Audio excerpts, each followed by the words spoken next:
I get those goosebumps every time you come around, yeah. You ease my mind, you make everything feel fine. Worry about those comments, I'm way too numb, yeah. It's way too dumb, yeah. I get those goosebumps every time I need the Heimlich, throw that to the side, yeah. I get those goosebumps every time, yeah. When you're not around, when you throw that to the side, yeah. I get those goosebumps every time, yeah. 713, could've 21, yeah, I'm riding. Why they on me? Why they on me? I'm flying, sipping low-key. I'm sipping low-key and honest, find a rider.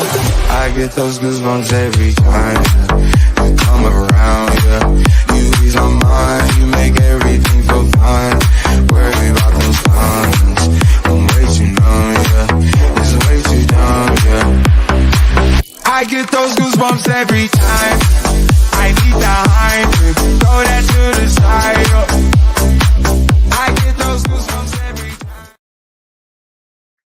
Yay! He's been at work, hasn't he? He's like, oh yeah, we'll just go for something a little bit different. And then pops I just like seeing him bopping away in the background while I was watching that there, Pete. I'm always worried that people either hate the music or love the music. So yeah, hit and miss sometimes. So yeah, we mix it up every now and again. We get a hit on YouTube. Well, look, welcome to Loaded Mag NUFC. We are back to discuss all things Newcastle, but in particular, just a little charity football match that we've put together on Saturday against Newcastle Fans TV, and we'll get representatives. I think Lee will be coming and joining us later on in the show. But no, welcome on. So many already in the chat. Welcome Andrew, Dunhill, Craig Lee, Drew, Jordan Toon for Life as always is in and around things, and many more. Thank you always, and Michael Palmer. Is exactly right. Hit that like button. We got close to our target last night, I have to say. Lewis. I don't know. I'd not seen it this afternoon because I was working, but we were so close. So fair play to everyone that hit those likes, and make sure we do it again. But look, boys, how are we? How are we not just after that fantastic win, but how are we in preparation for Saturday's game? Are we game ready? I'll answer the first question first. Yeah, it's still a bit in shock. I still imagine Jacob Murphy woke up with that shocked look on his face, and I think that's the way I am today. It's hard to concentrate today because you're just going. You still have the game in your head, and especially after our show last night, which was a really good show, a good laugh as well. But so that's on the match. Still shocked at that, and then packing my suitcase. I've got to get my stuff together. I can get out and sorted for the trip because I'm flying out pretty much after our reaction show on Friday night. I'll be leaving my house at about 2 a.m. to get to the airport and then get to Newcastle. So busy this week. It is. It's a busy week. Richie, how are you? I'm all right, mate. All right. Just plodding? No, I'm better than plodding. I'm married. Oh, good stuff. Injury update? Well, to say what you basically said about Saturday, I'm mentally prepared. Physically, possibly not so. We'll have to wait and see. We'll play it by ear. Bit like Fabian Shaw for Thursday. Yeah. I'll wait and see. I'll wait and see on the old injury. But let's wait and see. So many more coming into the chat. And look, the big talk has been, and we've mentioned it on various different shows, is that in the build-up in the last week, is that clearly when you've got a six-a-side match against another channel, you need a squad. Okay, so we talked about who could we possibly have come and join us for this first time ever charity game, and look, we had to pull out all the stops to get the right squad, the perfect squad together. So first of all, should we get our first reveal in? Yeah, you go. You bring them on, Pete. You know who you're going to bring. I'll fix the comments. Go on. Why not? And welcome him back to the channel for a while. And it's going to be an absolute pleasure to play alongside him on Saturday. We have Newcastle World's own Liam Kennedy. How you doing? Welcome, Liam. It's been a while, hasn't it? It really It has. Yeah. Can't remember the last time I was on with Happy you guys. Christmas. It was Happy a Christmas. Christmas special about 18 months ago, wasn't it? Yeah. It was when Mark got dressed. It was Liam Gallagher. Yeah, it was, yeah. You must have went quite far down your list then when you came to me. Not at all. Not at all. No, look, first and foremost, pleasure to have you back on the channel, but equally, thank you and a pleasure to add you to the squad for Saturday. But look, how are you? How are you feeling? How are you feeling to be being a part of Squad Loaded on Saturday? No, I'm really honoured to be asked by you guys. Can't wait for it. I think it's going to be a great laugh. And of course, hopefully we'll raise some decent money for the Gateshead Foodbank, which is what this is all about, really. Exactly. And everybody, I've seen the link there in the comments. If everybody can jump in there and just give a little bit if you can afford it. It'll be a good fun, good laugh. There'll be a few other lads, which I'm sure the big reveals are on the way throughout the show. But yeah, we're all doing this just for a bit of fun, but also for a really important cause. And I think it's really sad that obviously we're in a society at the moment where there are so many people relying upon food banks. But it's a really important part of society now with so many people struggling. I mean, just yourself, everybody will be feeling that the cost of everything is going up. And I really do wonder how some people are surviving, and they barely are. That they just keep their heads above water, and it's places like the Gateshead Foodbank that have become so important for anybody and everybody who requires that type of thing. But hopefully we can do some good on Saturday, and hopefully the football will be all right as well. Hope for a lot there. I feel physically, look, I could always do with losing a couple of stone. I think most people, when they get to my age, are thinking the same thing. I don't quite move about like I used to when I was younger, but I can still pick a pass. So I can't wait to get out there and show my skills. But I know a couple of the other lads who are coming on. They're good players as well. Nah, good stuff. To be fair, I've heard from those guys that you're a good player too. So it'll be. They do work for us, you know. So they don't really say anything else. But no, it's as you said, it's going to be great to be out there and kicking the ball around, and like I say, doing it for a fantastic cause as well. And at the moment, raised a lot of money. We're looking like we're going to be sort of smashing our target. I think. Daz, you had a look earlier, and actually, you donated. So talk. I was in the this afternoon, but yeah, it seems that the target is already blitzed. So, but don't stop there because it's all going towards the Gateshead Foodbank. I think it's £277 or something like that at the moment. So that's great. And great to have Liam back. We missed the monologues that the Liam used to start off with. We've been so used to of Jordan, and you don't start to get 2 words out of that lad. But great to have the monologues back. Right, let's move on, Pete.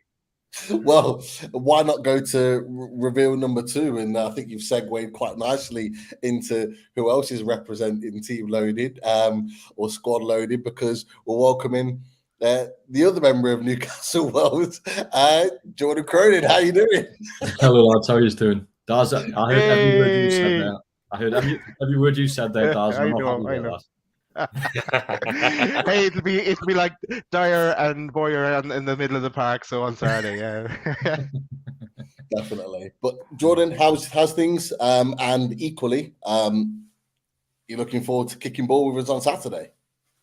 Yeah, things are good. Obviously, nice and positive after yesterday's result. I don't think we'll get quite that quality of football on Saturday, like we're seeing at St James's Park yesterday. But no, really looking forward to it. Just echoed what Liam said there about being for a really, really good cause. I'll be putting in money in myself for a donation, so hopefully people can follow suit with that. And yeah, really looking forward to it. I don't play football as often as what Liam and Dom do nowadays.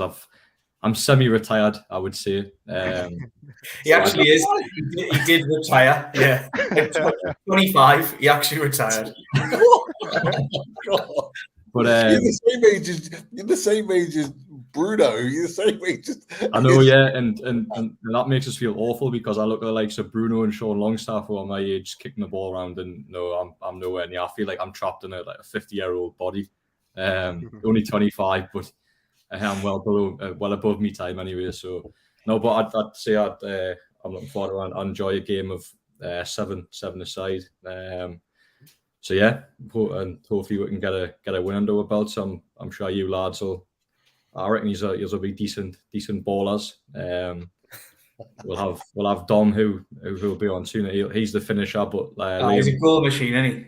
Yeah, he is the goal machine. Well, you know what? Let's do it now. The squad reveal is 90% complete, and let's welcome in because he's there, or I think he might be. We can hear him, but he is there. Dom, hello. Hey, Dom. He's there. Welcome. He's there.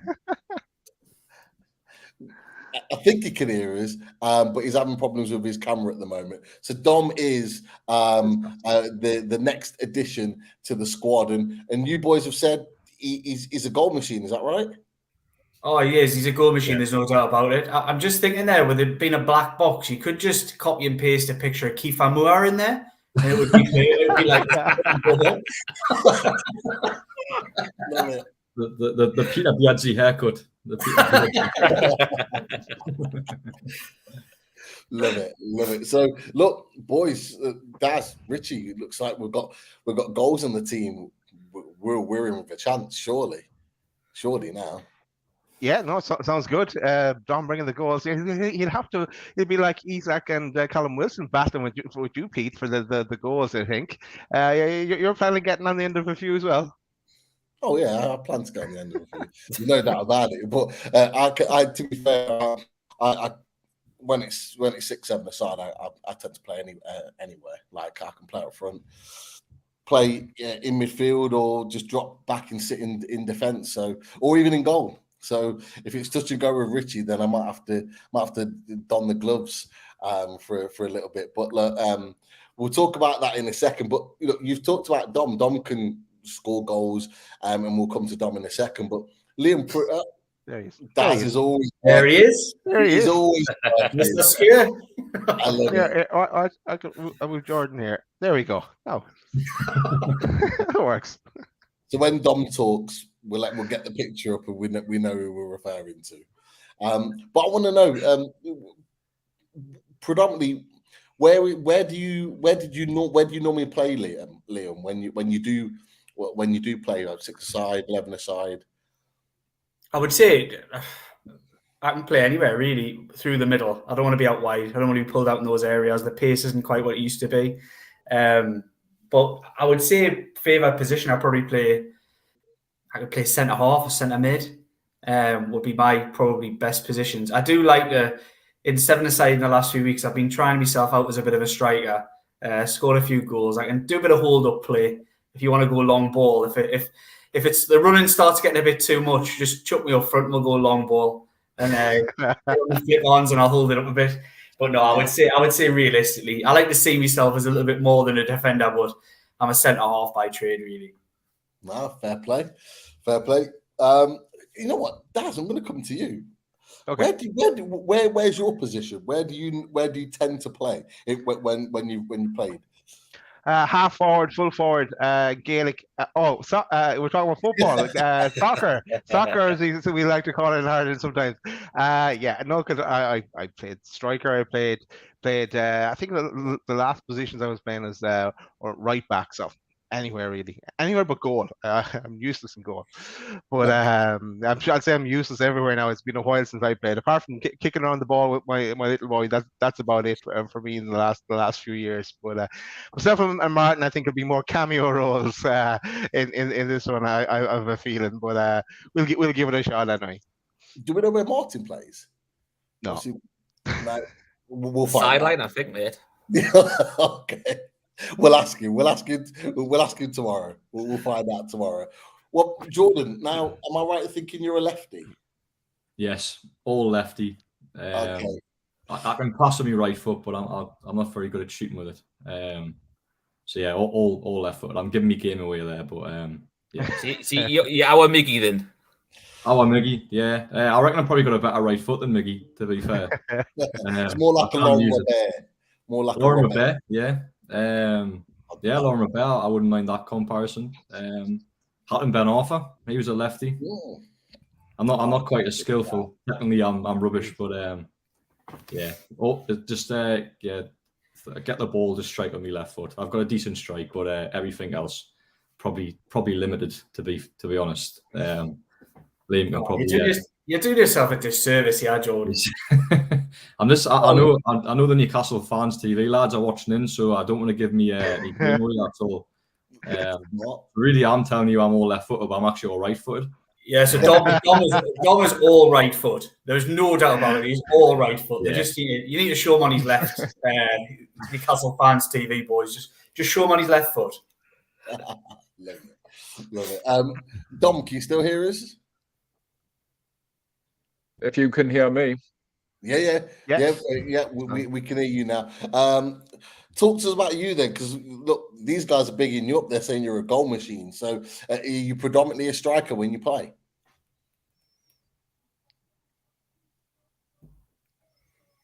Liam and Jordan have bigged me up. I mean, it's fair to say I don't know what standard we'll be playing at on Saturday, but the standard we play at is hardly. Oh, he's gone off. I think. Yeah. I think he's in championship level rather than Premier League.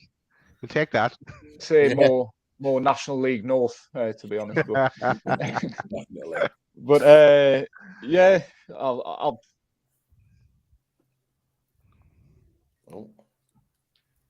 I'm sure it was really insightful anyway. He just wants to keep everyone guessing, doesn't he? He does. The mind games, I love it. Definitely. But look, whilst we're here, we might as well. I think it's perfect timing. We might as well reveal the ninth member of the squad. And yeah, it's a pleasure to have him on. Looking forward to playing with him as well, and we'll get the lowdown on his positions and skills. And it's this man, Mr. Adam Pearson. Adam P in the house. Woo! Welcome, Adam. It's great to be a part of the squad on Saturday. Listen, I know it's out. We'll get into that in just a second, but I'm not here to be second best. I'm here to win on Saturday. So I want everyone to have a big show. We can go out there and smash Newcastle fans' TV. So I can't wait for it. Class. Love it. And look, this is it. This is the squad. We've got Chris and Mark that are joining us as well on the day. So we've got the fully loaded squad on Saturday, and it's a star-studded squad. Most importantly, a great group of lads, and really, I think we're all really enjoying and looking forward to the thought of kicking a ball around. But look, Adam, I think you've played, I think, on a few charity games before. But where's your best position? Where do you like to play? Well, I've always had a bit of a strange footballing career, I would say, a few years ago, because I didn't actually get into 11-a-side football until I was in college. So I was when I was like 16 years old. I had one season as a right back and then 2 seasons as a striker. So I guess you can call me a bit of a versatile player. But I think I preferred playing up, to be honest. I always believed I had a good right foot, just an eye for goal. And hoping, despite the fact that I've sort of packed it in now, I'm hoping that I still got it in the locker.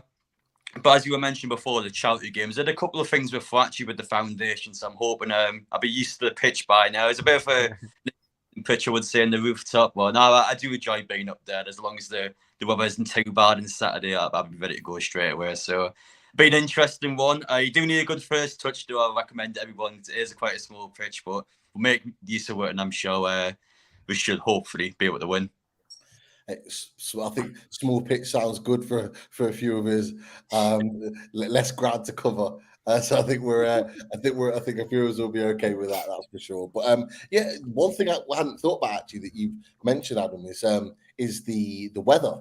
Does anyone know what the weather's going to be like on Saturday? No, not yet. I'll see if I can find out. Yeah, I'd not even thought about that. The conditions may play a part, that's for sure. But it'll be thunder on the pitch when we're playing. Don't worry about it. Yeah, Joe, you were ready to say that. I was ready. I've been thinking about that all day. I hope I delivered it well.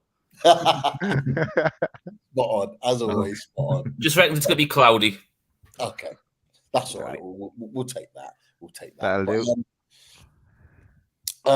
Okay, so we've got a squad.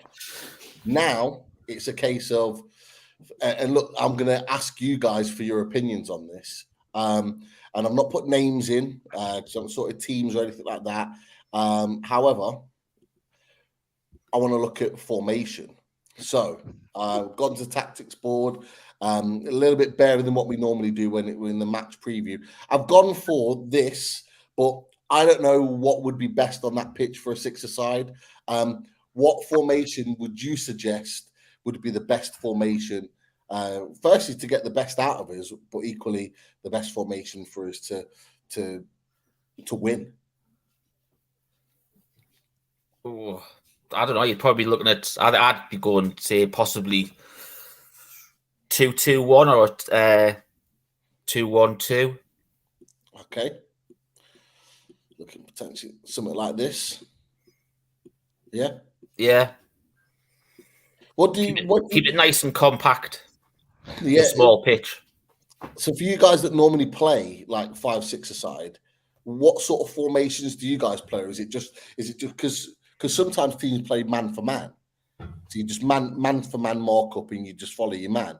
What type of formations do you guys normally play? Like Jordan, Dom, Liam.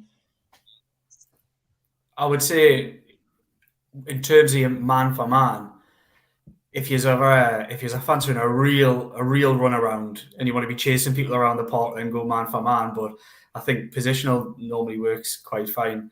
I'd be quite happily playing 6 or 6-4 or 5, to be honest, in any of those ones. If you were to set up like that, I could imagine Jordan would probably be good on the left. You maybe put Dom on the right hand side. That would be my kind of suggestion if it was the boys that I play with and know. But yeah, I think that would look all right. I think you've got to have 2 at the back. It's whether you then balance it with sort of having a little bit more width. That feels quite narrow. Yeah, and that's the only thing. Because I'm trying to visualize how big the pitch is, but Adam Pease said it's not that big of a pitch. So I'm trying to think, if it's not that big or that wide, do we keep it narrow potentially? Yeah. The only thing you could do, Pete, is you could move the 3 and 2 out wide and make the 5 as like a 10 and like a number, like a 10 sort of thing. So 3 out wide. Yeah, to put the 2 out wide as well. So put them a bit wider and put the just play up the pitch a little bit further. Put him on the edge of the semicircle or something. Okay. Just like so that. Around that. I'll put him a bit more forward, I would say. Like as a number 10 rather. 2 at the back should be okay. Okay. So that's a proper attacking team then. We're looking for goals. Kevin Keegan style team there. Yeah, I was going to say we're looking to be the entertainers, push forward. Okay. So, Liam, you've mentioned that you would play. Did you say the 5? The 5. I wasn't sure which way you were. I was thinking the same as you. I was in green. Yeah. So this is. I put the lower numbers to the defenders, and that makes more sense. Obviously, like that's just my lack of common sense there, Pete. So I think I've got to say, I think that formation that you set up there looks like a disaster. But if I'm looking at it the other way around, I think we definitely need somebody central. I'd be quite happy to play in the middle. Would be your 5 if that was your formation. Okay, I would say. So from what you've said, you reckon Dom could play in one of these 2 positions, either a 4, playing the 4 or the 6. Liam potentially playing here. I know Chris mentioned that he can play either as one of the defenders, either the 2 or the 3 or the 5. Daz, where do you see yourself on the pitch? In this formation? I'd say I would be sitting beside Mart there, either 1 or 16 for a while. I'd say number 2 there. I don't mind. But it doesn't matter. I'll run around anywhere. I don't mind really. Didn't Chris compare himself to Gaza at one stage? So that'll be interesting just to watch that. not that you're putting any pressure on anyone. No. Adam, what are you? Where would you see yourself? I know you mentioned that you played as a right back for a little bit, then you played the striker. Would you see yourself as a 4 or a 2? Oof, I'm trying to think 5-a-side. I probably would fancy myself a bit more as a forward player. I wouldn't say I'm the best of the year, so you're going to be a bit of a defensive role. I guess I wouldn't be the best when you're going to be pinging long balls all game long. But honestly, as long as the ball's at the ground on my feet, I'm confident wherever I'll be on the pitch. So, listen, I'm just happy to be here. You put me wherever you want. That's fine. Yeah. And then Jordan, anywhere on the left-hand side? Yeah, I would happily play the 3, but I would have the 3 and the 2 a bit more narrow next to each other, because I'm rolling back the years here. But I think there was a couple of times in 7-6 aside where me and Liam developed a centre back partnership where Liam plays the 2 and I play as a 3, and I feel like we built up a really good rapport between each other. So Liam likes to push further forward these days. So yeah, the 3 for me, but I think probably that formation there. Yeah, I think that's a good formation we've got there. We just need legs in the midfield. The 5 needs to be the box-to-box man. We probably do need a little bit more width actually. So I don't know if can the 5 do everything. Can the 5 go box-to-box and go wide left and right right? Jordan, you know I can do everything. I know, that's what I'm saying. That's why I put you in the 5, Liam. So we set So that's me taking the mickey, by the way. I'm not Bruno. No idea. Okay, so I think we've got the formation pretty set. I think we've got the personnel in terms of knowing which positions that we can play in. So I think we're good to go. I don't know. I think we'll wait on the day until we name the team. If I'm honest, just because, I think people wake up when we get a little bit older. We wake up with aches and pains, and feelings feel a little bit different. So if we put a line up now, I imagine it would change 15 times between now and Saturday. So let's leave it as that. But Daz, I think you had the fixture list up, because I just want to with you guys just really quickly just switch to what was an amazing game. We talked about it off air before we came on. What was an outstanding game on Sunday, smashing Tottenham 6-1, going 6 points clear with the game in hand. Like, look, I'll come to you to our guests first. Liam, you were on first, so I'll ask you: are we getting Champions League football in your opinion? Yes, I think we are. Times on Newcastle United side, the games are running out for everybody, and you just look at the gaps now. I think European football is all but mathematically secured. I don't see how Liverpool make up a 9-point gap, having played a game more as well. Just don't see how, in the so few games that we have left this season, I don't see how they make up that gap. It just doesn't happen. And it's not just Liverpool, it's all the other teams below. I think Brighton obviously have the games in hand, which makes them a possibility. But again, they'd have to go on the kind of run where they'd barely drop a point all season to get themselves in that mix. The games are going to come thick and fast for them as well. Given that they've got so many left to play, they're basically going to be doing the 3-game week from now almost to the end of the season, or the majority of the weeks that they have left. Aston Villa will drop points, so I don't really see them getting any higher. Look, I think they'll finish obviously in Europe, but I don't think they'll challenge, and that leaves you with Tottenham. And what we've seen yesterday, and it was just shining a little light on what an absolute shambles of a football club that is at the moment, from top to bottom. It took Newcastle, all they did was scratch the surface there, and they fell like a pack of cards within 6 minutes? It was 2-0, 4 minutes. So yeah, I don't really see them as much of a challenge. The way I was looking at it a few weeks ago, and I wasn't putting this public, but I'll talk about it now. And Jordan knows this, and Dom knows this. I sit next to it at the match, but I was sort of saying I think it's probably down to whether we finish 4th or 5th. And now I'm pretty much looking at it now, I think it's whether we're finished third or fourth. That would be my prediction on it. Unless, I mean, there's obviously caveats to that. Newcastle United could drop off a cliff, but they're not really showing any signs of that. Every question that's been asked of them recently, they've answered. And I thought that was a huge question on Sunday, because for the first time in a long time, I think that game, it felt like we've got something to lose. It felt almost, for much of the season, we've been punching, it's felt like we're just punching above our weight. Like we're the plucky underdogs who've managed to elbow their way into the European mix. And I don't really think anybody took Newcastle United 100% seriously when it comes to finishing a Champions League spot. Games are so few and they've got so many points and put in so many good performances now that there is now an expectation. I think a lot of people within the fan base, and it's a weird one to say given how far we've come in such a short space of time, but I think if Newcastle didn't finish in the Champions League now, a lot of people would be pretty disappointed because it's theirs to lose. It's in their own hands. They've got the likes of Brighton and others to play at home. You wouldn't want any better fixtures than what they've got remaining.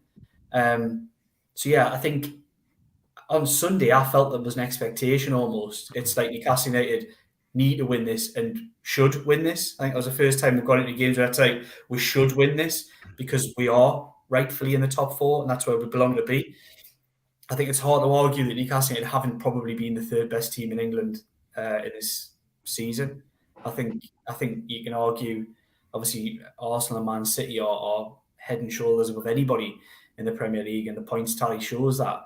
But I think Newcastle United are the best of the rest. I think they're a better team than Man United. I think obviously they don't have the depth and the names that Manchester United had, but I just think there's a better balance. They're easier on the eye. There's a real identity about the way Newcastle United play. And when have I ever been able to say that? They've been a breath of fresh air, the way that Eddie Howe's got them playing football. And honestly, I said it, I think in a tweet yesterday, that superlatives don't really do it justice on how good they've been. And a microcosm of how good they've been this season was that 21 minutes yesterday that'll live long in the memory for anybody who was not only watching it, but there at the ground as well. It was quite incredible. And going back to your question, I might look very silly, but I don't really see how Newcastle United finish outside the top four.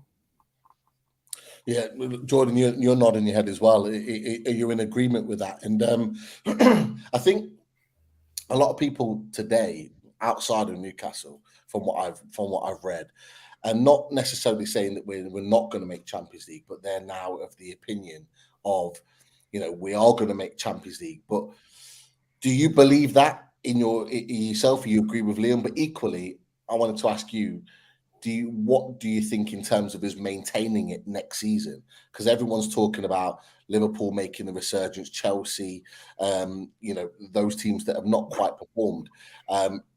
Do you think we're in a position to then sustain that going into next season? Yeah, so I mean, answer the first question. I think top four is absolutely nailed on after yesterday, and simply because the games are running out.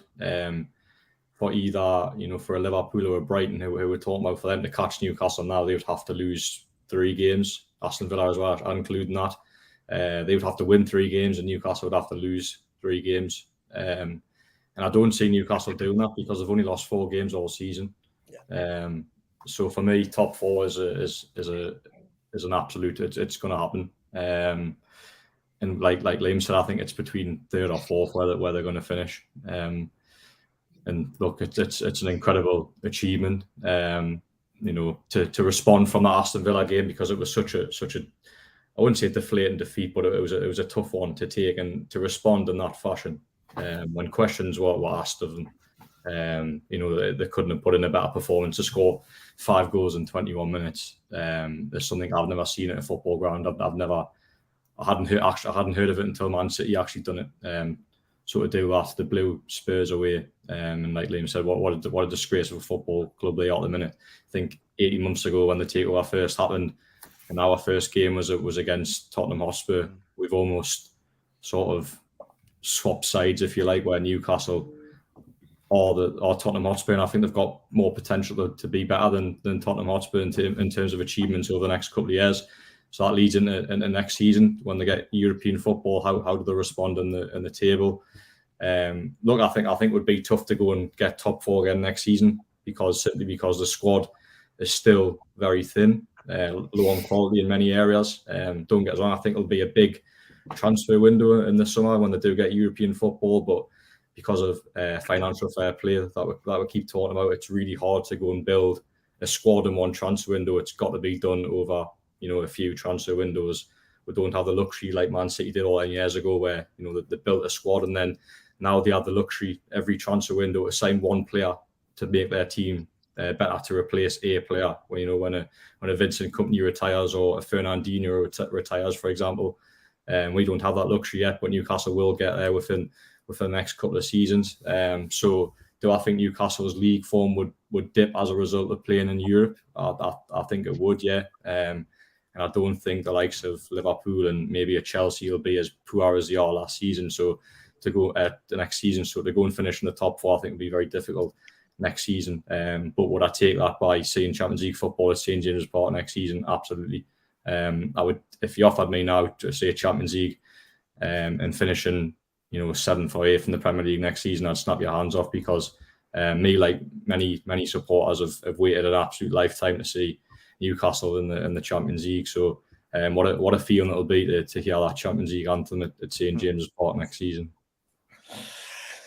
I said to you earlier on today, I'm loving the positivity, Jordan, and hearing that Champions League music will be a dream.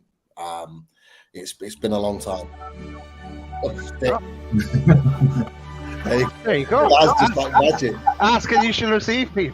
Yeah, that's true. But look, there's no better feeling than listening to that music, watching the players come out, the stadium on its feet, buzzing for a Champions League fixture. We've missed it. We've been waiting far too long for that. But Adam, I'll come to you before we've got Dom back. Dom is here. Yes, we can actually see him. But Adam, I'll come to you because Jordan made a really good point. 2 things. In your mind, is it done? Are we getting Champions League football? But secondly, he made a point about almost Newcastle and Spurs sort of switching places. You're not the only one to say that today, and I'm talking from a Spurs perspective as well, Jordan. But Adam, do you believe that this is the start now of Newcastle kind of replacing 1, maybe 2 of that traditional top 6? Well, based on this season, obviously the likes of Chelsea underperform massively. I don't expect them to do as bad next season, especially without European football. I really do fancy them to get themselves back into the top 6. You would hope anyway, in their point of view. For Newcastle, though, I said yesterday morning for the Tottenham game, I always thought it was between Newcastle, Tottenham and Brighton, whoever's going to get the top 4 position now. I think it's far too late, realistically, for Liverpool at Aston Villa to start picking up points. And as Jordan said before, it would require Newcastle to lose 3 games. Based on the fixtures, I think we've got the most favourable fixtures as well, maybe with the exception of Liverpool. So I can't see Newcastle losing those games. I honestly think we're probably about 4 wins away from Champions League football to be more or less guaranteed. And you've got to think about the whole matches you got as well, like Leicester and Southampton at home. I mean, you couldn't have got better teams, to be honest. Even Arsenal at home, I fancy us to really go against them. You've seen how it was last season, final home game of the year, 1 year later. I think Arsenal, by the time we played them as well, of course, that would have been after the Manchester City game. And I think it's starting to go in City's favour now. I do fancy them to win the league. So I'm hoping when Arsenal play us to still be a bit down from that. But honestly, I think Newcastle will have it in the bag. If not just the fact we beat Tottenham yesterday, beat them 6-1, and just embarrassing them in 20 minutes into the game. It's a huge statement that from us. And I really feel like going into this week, I do think everything away will be a hard match, regardless of how some people may look at it. But I think once you get past this week, if you won Southampton and Everton, I think you're having to it, to be honest. I really do think we are. So it's a big week ahead for us. As for your question before about whether I think Newcastle can start breaking this top 6 mode, yeah, I would say so. Honestly, I think Newcastle will even play European football next season. I still fancy us probably to be in around the top 6, continue to bash in the door. But it's just depending on squad. I think striker's always a big one. Let's say Callum Wilson or Isak picks up a long-term injury to start next season. You're playing 1 striker for the full season unless you're signing someone. So squad depth is going to dictate Newcastle's season next year, I do believe. But honestly, with the squad we've got, the way we're playing, every single season you should be looking at Newcastle being a top 6 club.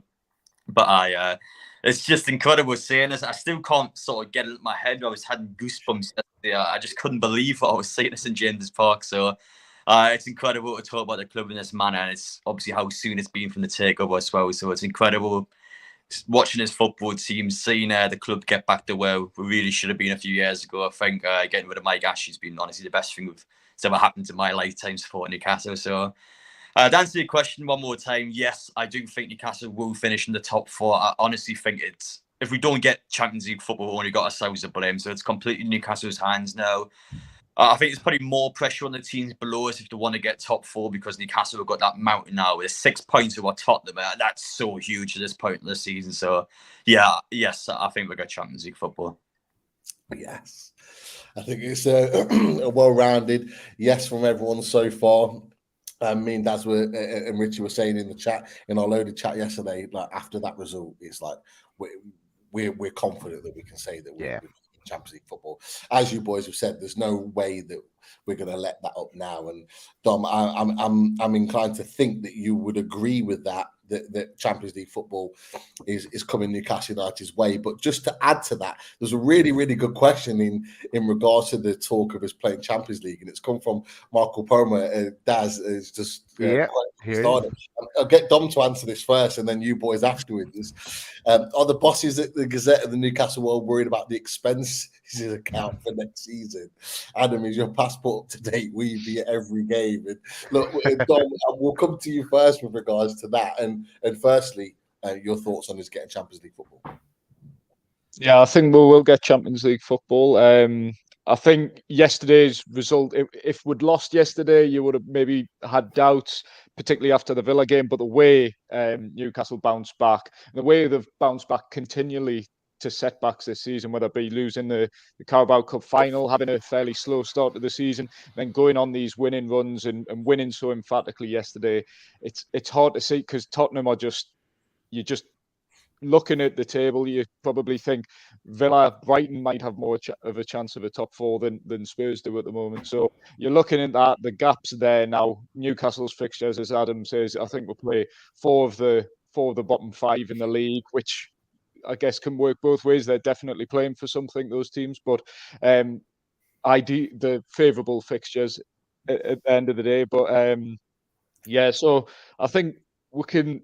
It's far from guaranteed. There's still 7 games remaining, but we can almost 1 foot in the Champions League group stage for next season. And as you mentioned, the sort of national world expenses, that was something discussed between me, Jordan, and Liam afterwards, saying how we'd get to go, and logistically whether we'd just have to drive everywhere to try and save money. Although with petrol cost, I'm not sure if that would be necessarily that cheap. But yeah, it could be interesting next season, and I'm sure we'll all enjoy the ride, dust those passports off, and have a good time going across Europe. Hopefully, it's a campaign to remember. Hopefully as well, it's Champions League, but like Liam says, it's fairly certain we'll be playing European football, whatever level, next season. For you three, obviously, because you're reporting on the team and you tend to go home and away, like obviously in this country, who's your dream tie? Who would you love as, if, can't say it's definitely happening, although we believe it is going to happen. But when that draw's made and the group stages are there and Newcastle's names are in lights, who do you want as that dream team to be alongside Newcastle in that group phase? Are you looking, in your opinions, are you looking for an easy time to get into the knockout phases, or do you want the big guns? Do you want those big nights to come to Newcastle, regardless of how great these teams can be? Liam, we'll stop. We've discussed this as well, haven't we? Because no, go on, Dom. Go for it. Yeah, we've discussed this as well. Ideal Champions League groups, and I think we're all in agreement. I mean, the feeling of watching Newcastle play a Real Madrid at St James's Park, or travelling to the Bernabeu for a Champions League game of football, that's bucket list stuff as a football fan, really.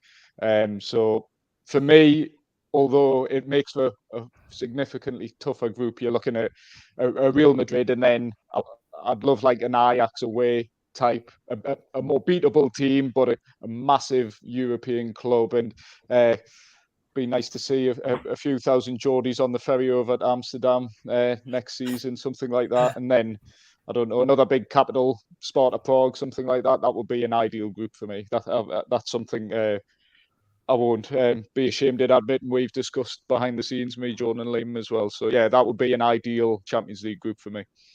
Dom's just going on a drinkers group, isn't he? That's Yeah. what it is. He wants a Champions League trip to Prague, and he wants to get to Amsterdam. Aye. But before we go to Jordan and Liam, I want to ask Adam, what team? I know you do all the hotels on your trips, and you give a review of the hotels. So where are you hoping to find a nice hotel, Adam? Well, I think the lucky thing about the Champions League compared to the Europa League or Conference League, you're going to be going back with those seats, you won't be going all over the random places. That's what I was a bit worried about at first, because you're playing Conference League football on a Thursday night, and you're going to places like Azerbaijan, just like loads of. So with the Champions League, you got a lot better chance of actually getting the places you really want to go to. For me, though, I just want to see PSG. I really want to see Newcastle play against Messi and Mbappe and Neymar. I've got that in the back of my mind. I just want to see Messi Newcastle in his career. That's always kind of one of the ones I've been kind of looking into. I know we'll probably get battered off them, but that's always one I've been thinking of. Obviously, Dom before said some quite good ones at Ajax and Prague. I mean, those are places I really want to go travel. I remember last season for pre-season going to likes of Austria, places you never get a chance to go to, but when you actually get there, it's an unbelievable place. So, yeah, listen, I'm just happy to be here, to be honest, as I said before. I'm looking for the big teams. Obviously, Newcastle are going to be in pot 4, if I'm correct in saying that. So you get your pot A teams, you're going to be getting the likes of Real Madrid, PSG, you're getting the Milan teams, you're going to be getting all these top-level European sides. So just to see Newcastle actually get to some of these famous grounds and see these famous football teams, it's going to be an absolute pleasure. So yeah, plenty of hotel vlogs next season. Be a part of this. Yeah, I think Adam P in the Dam would be an interesting video. I think you could make a really quality one there, Adam. Cool. That's for sure. Boys, look, Jordan, Liam, I want to get your dreams, because I know that obviously Dom and Adam have put theirs out there. Where's your dream ties? Is there any surprise ones, or is it more or less the big boys? I'll let you go first, Jordan, if you want. Yeah, so the big one for me is AC Milan. I would love to play AC Milan, just because probably below Real Madrid, they're big Champions League European giant. So to play against AC Milan would be my dream tie. In terms of a group, to be fair, I would take anyone. I know it's a really boring answer, but I would take anyone. We were speaking about it yesterday, and I said mark my words, and I'll say it on here as well. I think no matter what group Newcastle get drawn into next season, unless it's absolutely outrageous, where you get like a PSG and a Real Madrid, for example, I think Newcastle will get out of the group next season in the Champions League. I know I'm looking way far ahead here, but you look at the teams that got out of this season, like the likes of Chelsea, who have been, pitiful in the Premier League, and even Spurs as well. Spurs got out the group and they got in the knockout stages, and look how bad they've been or now. So bring it on, bring on whoever Newcastle have to play. I'd fully back them to get in that last 16 stage. If they were to get PSG, then the Saudi owners might try and spend a little bit more money with the big political Saudi Arabia versus Qatar. So that could be an interesting one. Definitely. Go on, So for me, we've had some massive European ties and played some massive European football clubs. But 3 stellar names for me that stand out, and 2 of them already been mentioned. Real Madrid's the one that I want to see. It'd be quite amazing. At risk of sounding like a football tourist type of thing, like we're just here for the journey, I still want me to do well. But as Adam makes a point, with regards to the groups, Newcastle are likely be in 4. Well, will be in 4 because they've got no European history really in the last 10 years and very little in the last 20. So they'll be in pot 4. There'll be English teams littered in pot 1. So realistically, you can probably name the other teams. Newcastle are going to get one of Real Madrid. Bayern Munich is the other one, a European giant who Newcastle United haven't played. I think that'll be a pretty good trip for Newcastle fans getting over to Germany. The likes of AC Milan, as Jordan said as well. So you can probably, PSG will be in there. You can probably pick from, they're going to get one of probably 5, because the other teams will be English teams in that top pot potentially. unless there's something random like a Brighton does manage to upset the apple cart and dive in there as well. But yeah, I think for me, just playing one of those stellar names, Real Madrid's the one for me, but I would quite like Bayern, Ajax, AC Milan are huge. I wouldn't want Barcelona again or Inter Milan. He has me being picky about what Champions League games I want and don't want. Ridiculous. But I wouldn't want something like a Barcelona because we've been there and done that. I seen in the comments someone saying, "Have you ever seen a match in Milan?" Well, no, I haven't. Definitely not seen one in Barcelona, have we? So it'll be good. It'll be a nice little European tour, and it's just really. I never lost sight of the idea. I always imagined that we would hear that Champions League anthem at St James's Park again. I've been on record on potentially on this podcast, on other podcasts, saying that long before the takeover as well. I think, and I'm not an eternal optimist. Anybody who knows us by nature, that's not really the way that I am. But I just always had a belief that this football club would rise again in some manner. Now, I'm not going to sit here and predict I thought it was going to be in the manner that it has and how quickly. But yeah, there's a lot to be positive about. And I wouldn't want the European tour next season to be just like, ooh, look at all the nice teams we can play.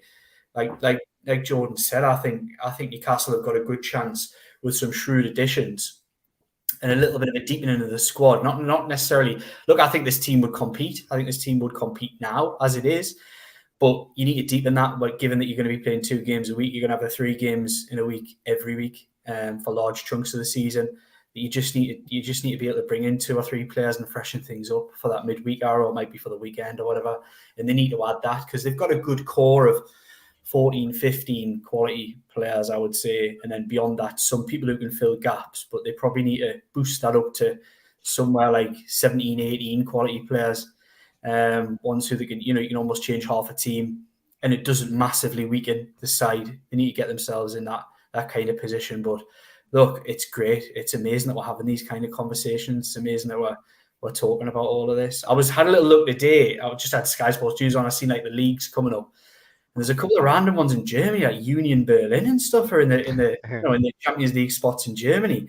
It could be the case. I haven't looked at any other places, but there could be some random teams. And actually, in a weird kind of way, how disappointing would that be when you get all the way to the Champions League and you get like Union Berlin? It'd be really weird anyway. But like I say, beggars can't be choosers, and we've been beggars for so long at this football club that it's all enjoyable for me. Definitely. What is all this about? Away, man. It's all about Everton. Everton on Thursday night. Listen to Eddie Howe. 1 game at a time. You're talking about Milan, Paris. You're gone. Why not? As the boys have said, every single one of them have just said, we have suffered with absolute rubbish for so long. Why not be positive? Why not be positive? Like, why not enjoy it and talk about the teams that we've put down? One of the teams I put down, Andrew quite rightly said in the chat, he mentioned Dortmund. I'd love to see that big yellow wall and go to experience that on the Champions League night away from home. And there are so many other teams out there that could be an option. But look, let's get there, and then we can talk about it a little bit more. But I know 1 or 2 have got to shoot now. Liam, I know you got to go. Dom, I'm not sure. I know you were kind of tight with time as well. So, Liam, look, we'll say goodbye to you. Massive thanks for coming and jumping on and sharing on the chat a bit. Look forward to seeing you in the flesh on Saturday and kicking ball with you. We'll see you then, fella. Top man. Brilliant. No, spot on, lads. Great to be on. Hopefully, well, not hopefully. I'll make sure it's not 18 months next time. You know, Daz, he'll hold you to it. I'll be on to you tomorrow. Right, cheers, lads. Just before, because I know, and obviously we're coming up to the hour mark now. Is there a couple of questions that have been thrown out there that we can ask, certainly for Dom, Jordan, and Adam before they shoot? Yes, let's go with some of these questions. Right, here's one. Question: if we get top 4, will we break our transfer record again in the summer? And who do you think it's most likely to be on? Ooh, yeah. Adam, go for it. What are you thinking? Well, Newcastle will have to spend a decent amount of money because squad depth's going to be the big issue next season. I was mentioned before the injuries. When Newcastle are going to be playing at least 6 more games. The problem there is you pick up injuries. You're going to be playing Tuesday, Wednesday, and you're going to be playing the Sunday every week. So it's a case for Newcastle where you have to buy no matter what. And when Newcastle playing Champions League football, I know, of course, the amount of times Newcastle's been on TV this season, not to mention the end of season bonus. We will have a decent amount of money on the financial fair play. You can spend what the club earns. And I mean, you've got to look at the evidence already at our disposal. So in the last 3 transfer windows, Newcastle spent over £200 million, which, to be fair, when you compare it to the top 6, it's not really that much compared to them. But obviously for us, that's £70 million every single window, which is a really big amount of money. Now, it depends on player sales as well. I don't think we probably would sell any big players for a decent amount of money, but it's more about letting go your older players that are on big money contracts and filling up that wage gap, which I think will allow Newcastle to spend a little bit more. But going at next season, the club is forced to buy. So for me, it's not so much a case I might think that Newcastle will end up buying a player like Isak when you're spending £60 million on one individual player. But I think Newcastle probably will spend on a decent amount of players. I think probably would bring in about 4, 5, 6 players, maybe 1 or 2 loanees in there. I think it's a case where Newcastle will have to invest in some experience or players ready to go straight away next season, because I think that's going to be key, especially again once this game start to build up. As for who that could be, I honestly don't know, to be honest. I think it's still one of them ones that's going to take a little bit of time to settle in. I think it's James Maddison's always one that's going to keep popping up because the club's had 2 official bids in for him last summer. And of course, with Leicester's season still be a bit uncertain, only time would tell him. But I wish I could give you a bit of a better answer on who we could sign, but I think Newcastle will spend at least decently well. I probably expect to spend about maybe 70, 80 million, a little bit more, depending on how things go. But Newcastle are forced to spend in this summer, especially with more games next season. No, definitely. Just to add to that for Jordan and Dom, from what Adam said, do you think, in your opinions, how many players do you think, if we're playing, for example, Champions League football, do we need to sign? And I don't mean first team ready players. I just mean like players for the benefit of the squad, to make sure that the squad is ready to tackle this season. Jordan, you talked about that earlier. Yeah, I think they probably need 5. I would say. I'd say that obviously they're going to need a backup goalkeeper by the sounds of it, because the goalkeeper department this summer I think is going to be wiped out, because I don't think Loris Karius will stay. Mark Gillespie's out of contract. Caldolo, I think, will want to leave after tasting first team football at Hull. And then you've got Martin Dubravka as well, who I think's got his own aspirations of still playing football elsewhere. So I think Newcastle will end up needing a backup goalkeeper somewhere. So that's one position. I think we'll sign a right-sided centre-half, sort of like someone that can come in and rival Fabian Schär, because we all love Fabian Schär, but it's an age thing with him as well. He is, in his 30s now, so ideally you want to sign someone that'll come in and be an understudy or outperform him, which I'm sure they will sign someone that is probably better or can become better. I think they need a centre mid as well. Well, that's like a James Maddison or a sitting midfielder, which allows Bruno to push further forward. But at the minute, do you push Bruno further forward? Do you keep him in that 6th row? There's probably an argument to say that you probably keep him as a sitting midfielder at the moment. I think they need a wide forward as well, and then possibly a young striker, a Hugo Ekitike profile, maybe not him as a player, given what's happened over the last couple of transfer windows, but someone of that profile, if you like. So will they go out and break the transfer record? Possibly they could, but I think this summer, we'll probably target similar players, the likes of Sven Botman, who obviously they signed for 35 million. They went and got Bruno as well for a 40 million. So if they can get those type of elite players for that for them fees, then I think they'll go and do that.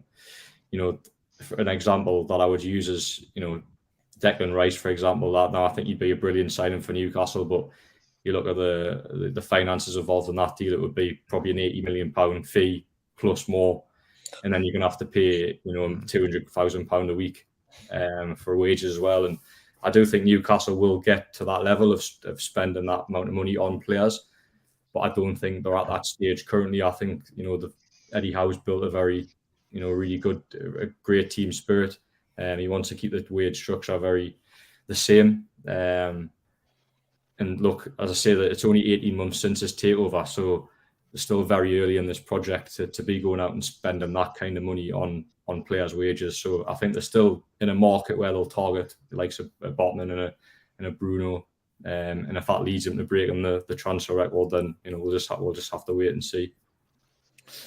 No, it's a really good point. And at this point, we're welcoming Chris. What time do you call this? Look in the back door. Good to have you on, fella, as always. And look, Jordan's made a really good point. And Dom, I'll come to you with regards to this, is that, Jordan mentioned about potentially looking at a Sven Botman, Bruno Guimaraes type player again and looking around those sort of 30, 40 million fees.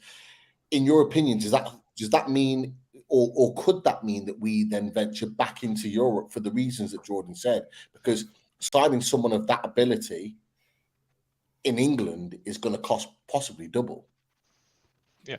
Yeah, that's been the approach from Newcastle since the very first transfer window under the current ownership. Really, they're looking at players who, now are worth 30, 40 million, but in 5 years' time could be worth at least double that, if not sooner. You look at Bruno now, Newcastle won't, but they could sell him in the summer and quite easily double the money, which, like, from a business sense, it makes sense, and from a footballing sense, it does as well. So, yeah, Newcastle, it's no secret that, or it's no surprise that they've looking for scouts across South America, Europe.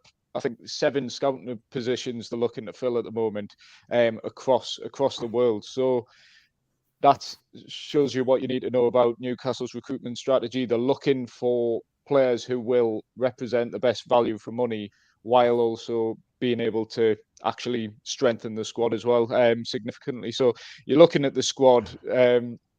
Funnily enough, I was speaking to one of the members of Spurs media team, and he was shocked that Newcastle's squad was in the position it was. This is before the game. He's like, how's Jacob Murphy, players like that, Sean Longstaff, how are they in Champions League contention? And then they go and put in the performance like they did. And but Newcastle will have to build in the coming years. These are players who, I've said on this podcast before, in years to come will play a more backseat role than they have this season. This season, it's just being down to circumstance. And then you're looking further down the pecking order. Your Matt Ritchie's, Paul Dummett, Javier Manquillo, I'd probably say in that bracket. Ryan Fraser obviously be gone in the summer as well. So those are players who you have to replace, you have to upgrade on, strengthen the squad. And then you've got Jeff Hendrick, Isaac Hayden on long contracts to come back as well in the summer. So there's so many things to consider, and you basically have to bolster the squad significantly, because you don't want a bloated squad, or you don't want 30, 35 players on your books and only be able to name 25. So I think there'll be a decent turnover, players in, players out for Newcastle in the summer, and depending on which players they get out, will go some way to dictating what they spend. But obviously, Champions League football, the potential of that, as Eddie Howe's alluded to in his press conferences, will significantly increase Newcastle's spending power this summer. There's a follow-up question to what we've been talking about there, and it's a good one from Michael Palmer. It's got 2 parts he has it here. So the first part of it is, one question remains. UEFA rules say in order to be able to name a full 25-man squad for Europe, we need to have 4 players that have been trained at the club before the age of 21. And he then goes on to say in the Longstaffs by 2, Batty and Sean, Dummett, Anderson, but 2 of those are out of contract and should not be retained. What do we do? Great question. I don't know who wants to take that on from you boys. Jordan, Dom, Adam. It's a really, really good question. In fact, open it out to anybody because it's something that we did mention on a previous show. I'm not sure if we have one solution, don't we? We have one solution. Yeah, one of our solutions was we buy back Tony because he has come through the ranks at Newcastle, so he would qualify. We think, he mightn't be playing for a while, but he would qualify, and he's a decent player. Did you have him, Adam? He's not take him back. Yeah, to be fair, it's a school day for me because I wasn't actually aware of that rule. It's for all European competitions, Jordan. Yeah. So regardless of what European competition we're playing, we have to have those 4 trained players. So would that mean, say for example, Newcastle signed Alex Murphy last summer? Would he count towards 3 years? Did we say? It has to be. Yeah, they have to have trained for the club for 3 years to qualify. So, like for example, Lewis Miley, for example, would qualify because he's been at the club for a period of time. But equally, you wouldn't need to have him in the squad because he's under the age of 21. So it's kind of like a really weird situation. In order to hit the quota, you'd need him in. But actually, you wouldn't need to put him in. He'd naturally be available because he's under the age of 21. So, and it's a really, really tough question because the only ones that we have really to consider are the ones that Michael Palmer just mentioned, the 2 Longstaffs, Paul Dummett and Elliot Anderson. Like they're the 4 really that we've got. Like someone, for example, someone like Andy Carroll. Like obviously he's not the club anymore, but he would have qualified. I know Chris would be happy about that because he still loves him. But he would have qualified because he was a young player, came through the ranks. Ivan Toney, need to double check it, but I believe he would still qualify as one of our young players because he came through at the age that he did. I think he just qualified that, but I believe that was the case. And so, buying him back would actually open him up to being one of those players, potentially, although it would cost a lot of money to get him back. Gillespie, I think because he was at the club early on in his career before he left, I've got a feeling he may qualify, so he may come into that thinking. But I don't know how long he spent at the club before he left. Yeah, no, he was there for about 8 years, I think, Mark Gillespie. So, yeah, that could be one. So, yeah, you could see the likes of Paul Dummett and Mark Gillespie handed new contracts for that reason. Yeah. Because there has been talk of Paul Dummett getting a new contract, which obviously surprised me because, he's only kicked the ball once this season. But if there's rules like that to consider, then, Eddie Howe is quite happy to keep Paul Dummett behind the scenes because he is quite he's a big figure in terms of, his personality. He knows the club inside and out. So, yeah, maybe they could offer a new contract the likes of Dummett. There's a few in the chat, actually. Adam Armstrong's been mentioned, whether we'd buy him back or not. He would qualify. These are players that not necessarily are going to come back to the club, but these are players that qualify. Kel Watts would qualify as a centre-back because he was at the club at a younger age. So there's just a couple. And David Cook mentioned we bought Tony. It doesn't matter. Like even if they were bought at a young age, if they come and play at the club within that period, they still qualify. They're still considered a homegrown player at the club because they played at the club at that younger age. So it's a really, really interesting situation because you can't just go out and buy loads of players to fill the squad. You have to have those 4 players. So it begs the question, like, that's a shout. Carl Seggy. Forster. Yeah. Shout. Yeah. That's a really good shout, actually. Yeah, because Fraser Forster's out of contract at Tottenham at the end of the season and he's only there for a year. I think so. Yeah.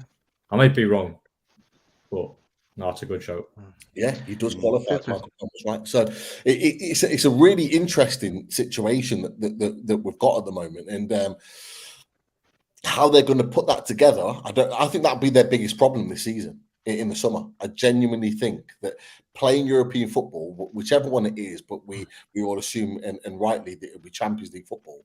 That'll be our biggest problem, is finding those 4 players that will qualify for that, or we go down the route of not naming a full 25-man squad, because you cannot name a full 25-man squad and have enough where, like, you could name 20, 24, 23 and only have 3 homegrown talents available, or 2, and you'd have like 23-man squad instead of 25. You can work it that way, but then you're kind of shooting yourself in the foot in terms of who could be available for the squad.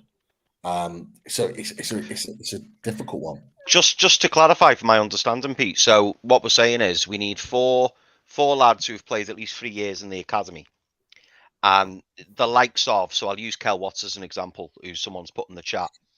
We could have Kel Watts, and he wouldn't have to be registered in terms of the 25-man squad, but in order to satisfy this rule, he would have to be registered. Is that what we're saying?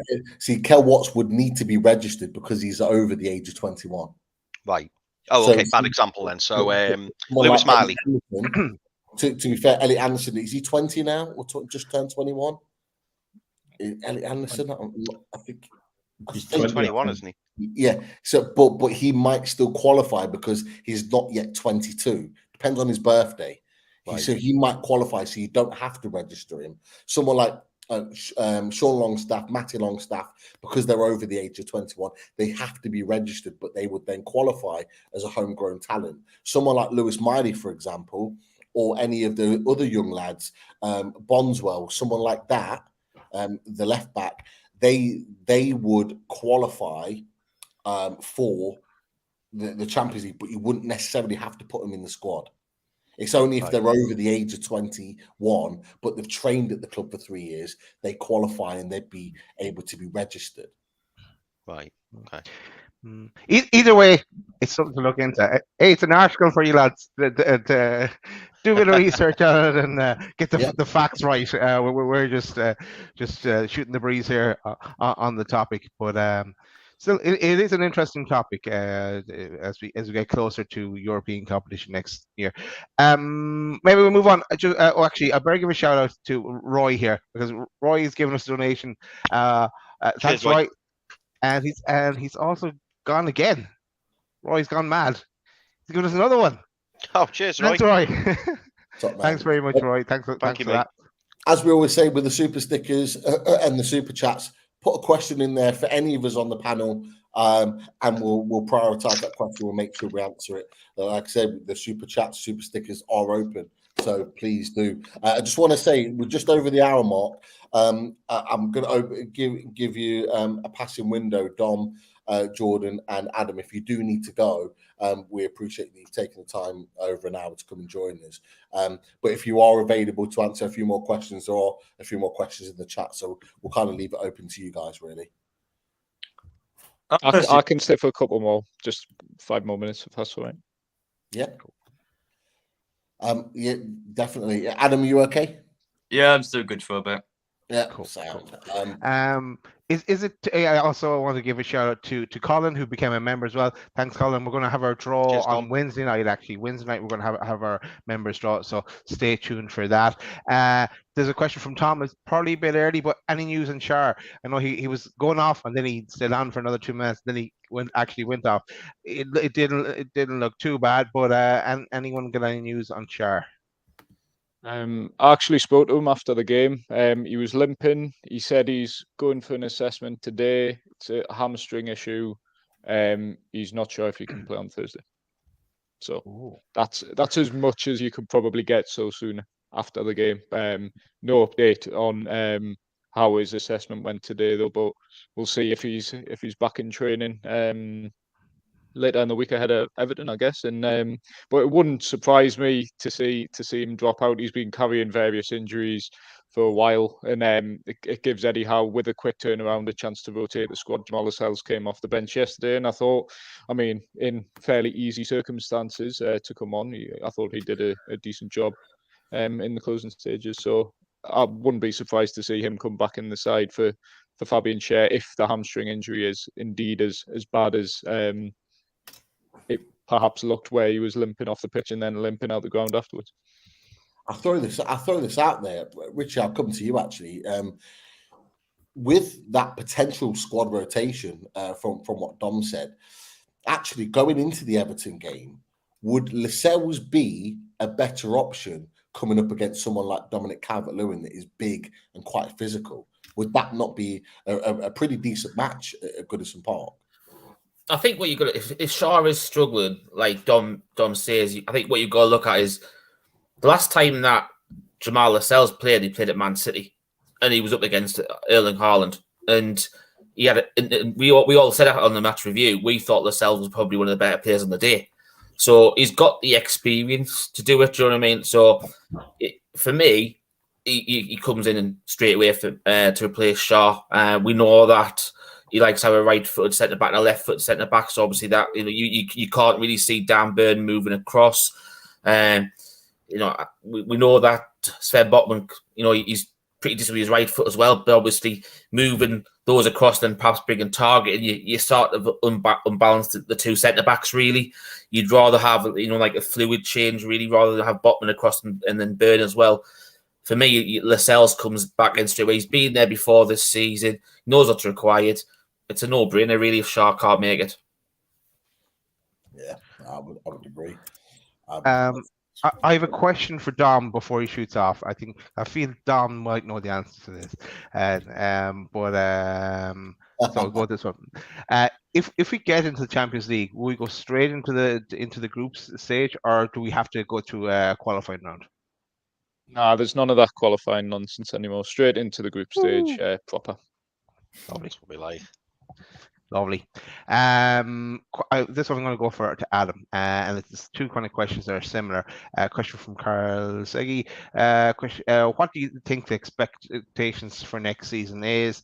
And Maidstone, Junction, and Outstabled. Say, what do you think for next season? Are expectations raised? It's basically generally, what do you think next? If we have European competition and the league and cups, what are you hoping for, Adam? Well, I always think the club will try and aim for top six every single season, to be a top six regular and to go for all the cup competitions, or in this case, a European competition as well. I think they expect top four again next season. It is a bit too harsh considering we're going to be playing European football. We've got extra games now. As I said before, I think injuries will dictate the season. If you get a bad injury at the start of the season, I think it's going to, I would say. I think it does depend on the likes of Bruno, Botman, making sure that these players don't pick up a long-term injury, because otherwise I think Newcastle probably will be in trouble if we don't sign the correct players. So next season, honestly, I think any form of European football again. So what's our top 7 finish? I think for Newcastle will be fair.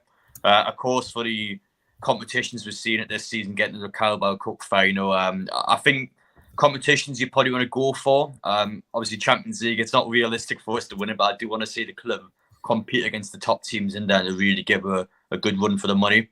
So, honestly, for me, next season, I think any form of European football in the Premier League, and of course, do try it the best we possibly can in cup competitions to potentially get back to Wembley again, whether that be a cup final or the FA Cup semi-final. So, I guess that's my goals and aspirations next season, to continue pushing on and hopefully maintain a regular European season for Newcastle. Cool. Perfect, Adam. I'll go to Jordan with this. I was going to say, not to mention, Adam, like we all anticipate and we all probably expect that Chelsea and Liverpool aren't going to be as bad as they are this season. So that's going to make it even more difficult as well. Yeah. They will. And well, of course, Liverpool are starting to pick on a little bit more now. Chelsea, there's no way in hell without European football. Especially once they sign the striker, that they're going to be bottom half of the table, no chance. So, yes, that's another. I fully expect next season to give it a really good go. I think if Unai Emery came in at the start, it would have had a very good season. It just depends, really. Brighton as well, they've had a phenomenal year. All these teams got to keep it up next season. You would probably say yes, based on what I've seen from them, but I still think Newcastle can give it a good go. It's just going to depend on how things go in the Champions League. I said it before, the injuries, I think that's a huge part of the season. So time will tell. I think to get Champions League football this season is huge. As I said before, teams like Chelsea, Liverpool dropped off massively, which you wouldn't expect next year. So it's going to be a bit harder. But again, I still back Newcastle to finish in the top 7, even with the extra game. So I think that's important for us. Got to be realistic and not expect Champions League football every single season. I think it's still in quite early stages of the takeover. Just to be here now, I think it's incredible. So we're taking one step at a time. But I'm still confident, regardless of the likes of Chelsea popping back up. Speaking of one step at a time, Jordan, I'll go to you. This one, it comes from Michael Palmer. Question for the lads: do you get a sense that the progress we've made on the field this season has shocked the owners and even Eddie and his team? I guess you guys are mingling with them on different occasions. Do you get that sense? No, I don't get that sense actually. But I'd imagine that it has shocked them because look, this time last year, Newcastle were just staying up in the Premier League. So to go from wherever they were last season, sort of, I think probably would have been about 13th, 14th last season at this stage. To go 10 places higher in the third and fourth is quite incredible. So yeah, I think it will have shocked them, but now they're there. They know that they want to maintain this, and they've ultimately, as I say to many people, there was maybe a 5-year plan in place where the first season would be to stay up, so that would be 17th. The season after that would be top 10. Season after that would be top 6, and then season after that's top 4. So by finishing top 4 this year, Newcastle will have ultimately taken out 3 years of that project, and it puts them in an unbelievable position. So the progress has been incredible, and no one could have predicted this. I don't know. You guys might say it differently, but I don't think anyone would have predicted Newcastle being in the top 4 this season. So as I say, now they're there. This is just the start, which is the most exciting thing about it. This is just the start, and trophies will follow next, and competing for the European places will become a regular thing. And with the Champions League money, as I say, because they've cut sort of 3 years out of that project, the Champions League money takes them to new levels, attracts new sponsors, it gives them a bigger budget in the transfer window, it allows them to attract better players, more elite players. So this Champions League opens up so many doors, and it's really exciting to see where they're going to end up. Which I'm sure the next step is a trophy, and I imagine that will come in the next couple of seasons. It's unfortunate it didn't come in February because, look, if that game had been played any other month apart from February, then Newcastle would be in top 4 this season, and they would have had a trophy to the name. So that's the only regret from this season, is the fact that they did miss out on that first trophy, but it will come. And see, it's really exciting. As Liam sort of mentioned before he went off, to be having these conversations about this football club, given that 18 months ago it was on the cusp of being relegated and still owned by Mike Ashley, to be under new owners and talking about Champions League football and dreaming of what teams will play next season is quite incredible. Wow, fair play. Great stuff. Chris, did you have a question for Dom? Sorry, I was just trying to take myself off mute. No, I was just saying I think this will be Dom's last question because he said he had to shoot. That's all I was meaning. Sorry, Grant. Cool. Before the guys do shoot, Pete, Mr. Jimmy Moore is offering to buy you a bottle of brandy if you score 5 goals, and Jimmy's also offered to buy me a car if I score 5 goals. Thanks, Jimmy. Thanks, Jimmy. All I'm going to say is, boys, you know what to do. If we're in the position to put it on a plate, to stick it in the net, just do that. You're up top now, Pete. That's it. Well, we talked about a formation earlier, Chris. Did you? What were you saying? We'll drop it in. You're on the bench, mate. Yeah, Gaza. You're on the bench, Gaza. I didn't say that. I used to get called Gaza. Here we go. I'll tell you. I'll say it. I thought you were lying. Guys. No. You said Gaza. Yeah. Yeah, he was only called Gaza because he's family from the northeast. That's all. Look, if it is the situation, I'll say, Dom, you know what to do. if you're whizzing through in the back line and I'm there at the back post waiting and ready. I need to notch these. Once I've notched these 5 goals, I can just let Jimmy know that it's all good and he knows He'll where be to like send it. Yeah. Done. Yeah, once I've got the 5, I say, boys, come and do the job. Come and do the job. At that point, I'll go in goal. I'll don the gloves. I'm good with that. But it's all love. It's all love, Jimmy. Look, have we got the last question for Dom before he goes? An easy one. Right, this one, Michael Palmer again. He's loads of questions from Michael. Sorry. Question: who will get a call up to the national squad first, Joe Linton or Joe Willock? Great question.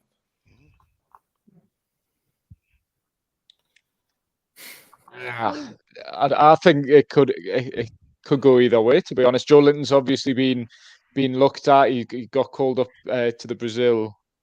Did he not get called up in a long list for Brazil? Obviously, didn't make the final squad, but so he's obviously on the radar.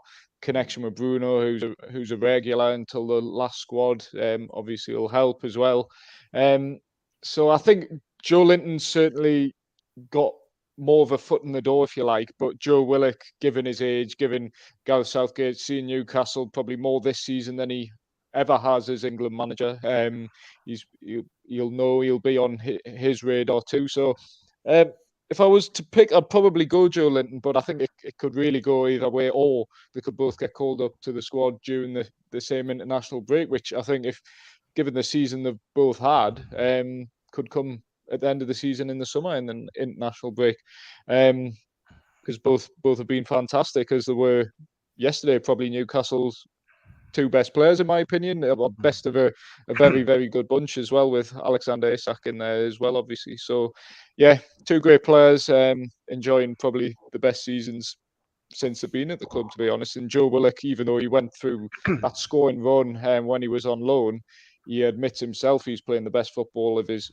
career at the moment. And even though the goals aren't necessarily there at the same rate they were when he was on loan from Arsenal, I think it's hard to disagree, because that ball yesterday, that assist, is one of the best assists I've seen ever at St James's Park. It was absolutely incredible.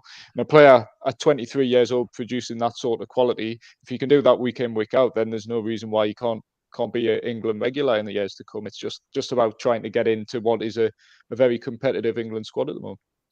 That's a good answer, Dom. It's also a very Keith Roll type answer. They both could get called up at the same time in the same game, playing against each other. Yeah, on the fence. I like it.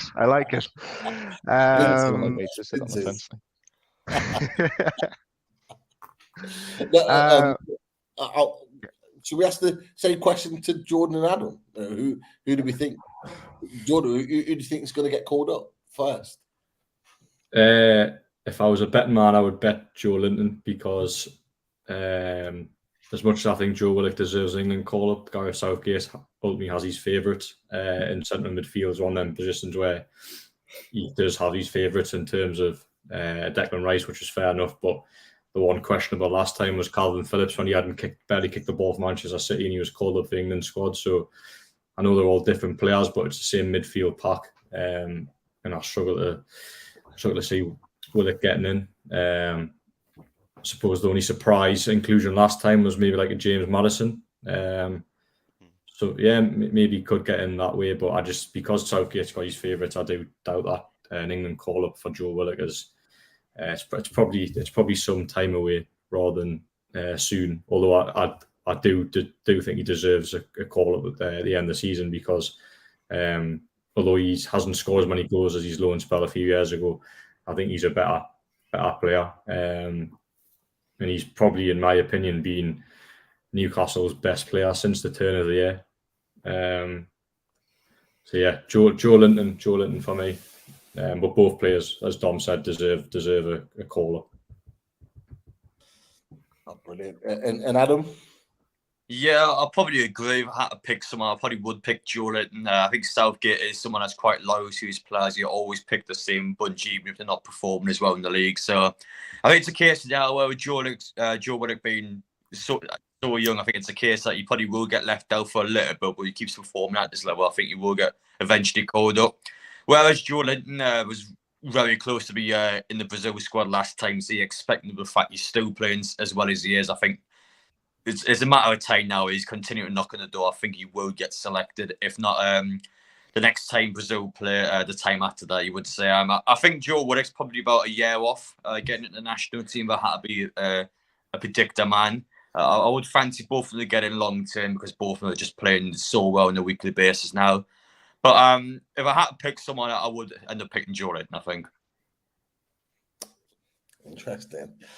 Look, boys, it's just gone 9 o'clock. We've got our next guest about to arrive, so it will give you the window to hop off. Massive thanks to you, all three of you, Dom, Jordan, Adam. Cheers, guys. And of course, thank you for being a part of the squad, and we're looking forward to catch up with you on Saturday and hopefully getting the victory. I know someone in the chat might disagree with that, but we'll in the green room. But look, we'll catch you guys on Saturday, and we'll keep in touch. And thank you for joining us again. Yeah, cheers, lads. Really looking forward to Saturday, and then hopefully we'll have a couple of beers after to celebrate a comprehensive. Just a couple. I hope I don't go missing on Saturday like I did tonight for half the show, man. I hope that. No, people said stealth mode. They liked it. They like the style. Dom. Sneak in, beat that offside trap. Go sit in the box and that. There you go. Right. Cheers, lads. Cheers, lads. Have a good evening. Catch you later. Brilliant stuff.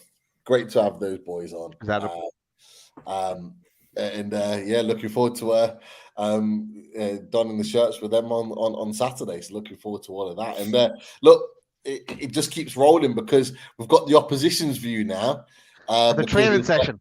The training session going, I think, in the background there, isn't there? Yeah. That's what I'm seeing. Getting his steps in. We'll welcome in Johnny from Newcastle Fans TV. How you doing, Johnny? Good evening to you all.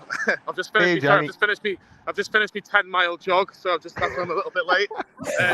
Just getting the fitness in for Saturday. I do have to apologise to yourself, Pete, because this has been a bit of a lost in translation. But yeah, I've literally just finished work 2 minutes ago, so I thought I'd just quickly jump on. But and obviously know what your team's going to be. Basically, I'm just waiting for Nobby Solana to turn up as your special guest on there Saturday by the look of it. We've got a decent team, but we want to know what your team's looking like. What have you got? Like, have you got any names that we know of, or is it just the Newcastle Fans TV crew? We've got this midfielder called Bruno Guimaraes. He's not too bad. We're going for the ankle. No, in all seriousness, it is mainly Newcastle Fans TV people as well. We do have. Basically, Lee's not going to be playing because he's going to be doing the camera work, so we can get a good video out, a good vlog out, so we can get to see all the Newcastle Fans TV's goals, and obviously we can get to see Pete's reaction every time a goal goes in. You see, so we just want to make sure we get the right camera angle for that. But no, there's a couple of guests I can exclusively reveal, if there's even exclusively. Matty Renton will be playing for this Newcastle Fans TV from the Magpie channel. Normally goes for pints with Keith Downey every Saturday. So we've managed to get him away from Keith's back pocket for a couple of hours. And we've also got another special guest, a lad that's obviously done a lot of work for food banks in general, Wilfie. Bruno's Magic Hat, if that rings a bell. Cool. Wilfie. He's going to be playing for us as well. I do apologise if you can hear cars in the background as well, because I'm literally no, it's fine. Just getting that sorted now. But yeah, so Wilfie's going to be playing for us as well. Just had that confirmed this morning. So yeah, so like I say, we just the good thing is, and I'm sure you can elaborate on this as well, Pete.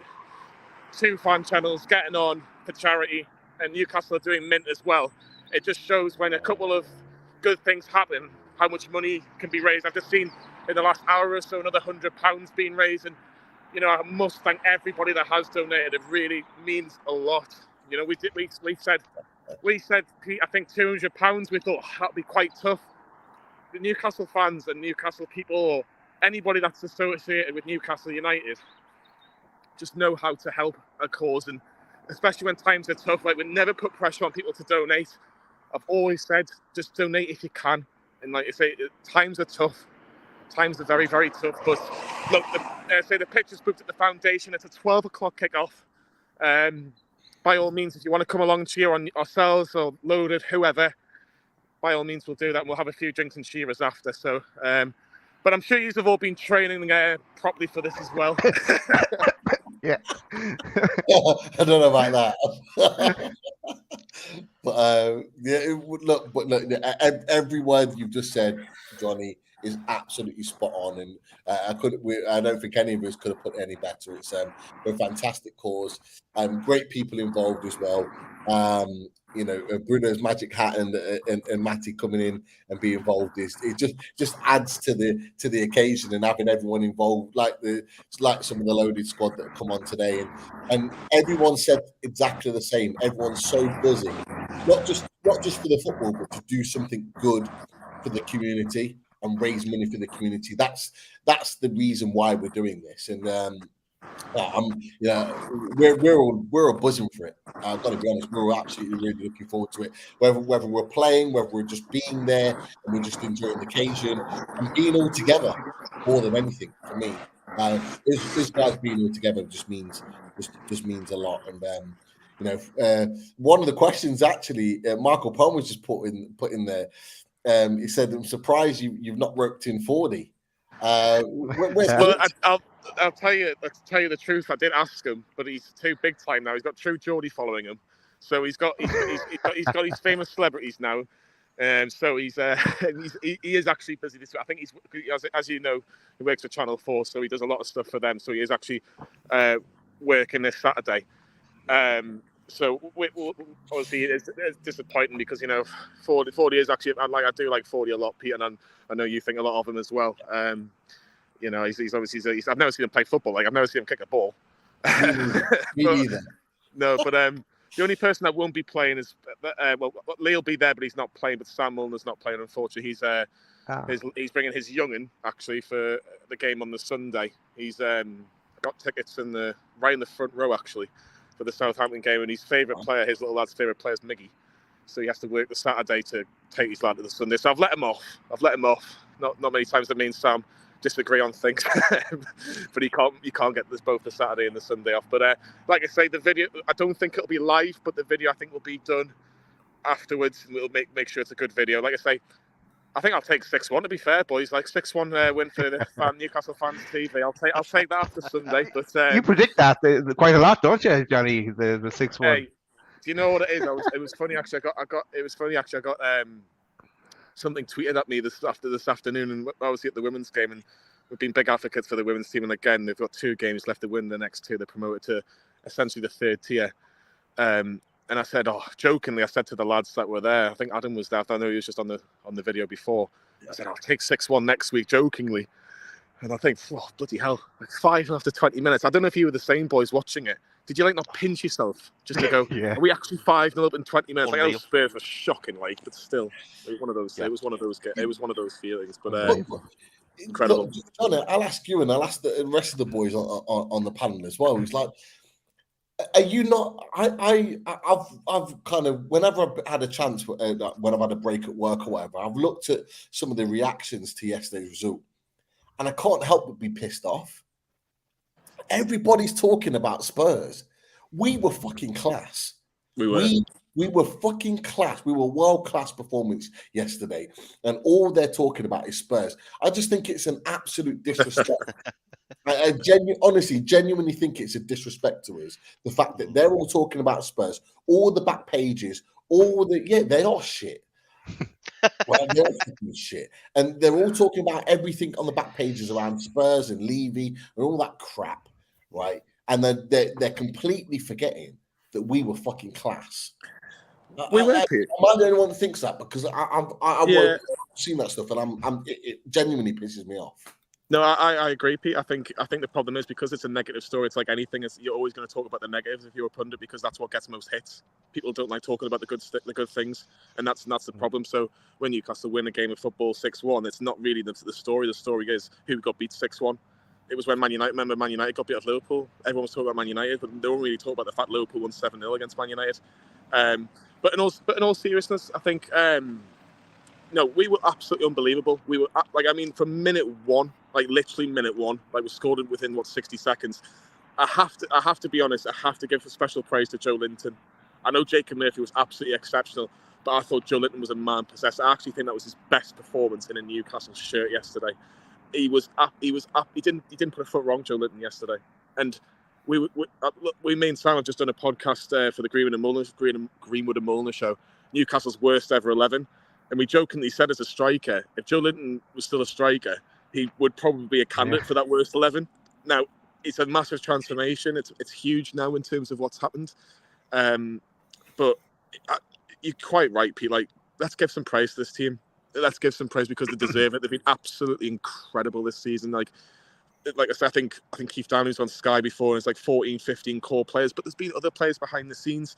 Like I said, Matt Ritchie's just, he's not playing, but he's a good egg. Jamal Lascelles, Paul Dummett, players that were in the Championship, getting Newcastle out of the Championship into the Premier League. But yesterday, Alexander Isak for me is such a game changer as well. He is such a game changer. I can't elaborate how good he is. Like, I know you've all watched him in the flesh, but when you watch him, you just think, wow. Like, Richarlison was £60 million for Spurs, and we paid pretty much exactly the same thing for Isak. Chalk and cheese, and he's just so good. But yeah. I'm not going to lie. If we had an Alexander Isak on Saturday, I think we'd batter you. But I don't know if we've got. I agree. I'll find out when we're warming up. But we will see. I think, like I say, our team pretty much is. Who I've mentioned. I think me, Josh, Liam, Carl, Matty, Wilfie.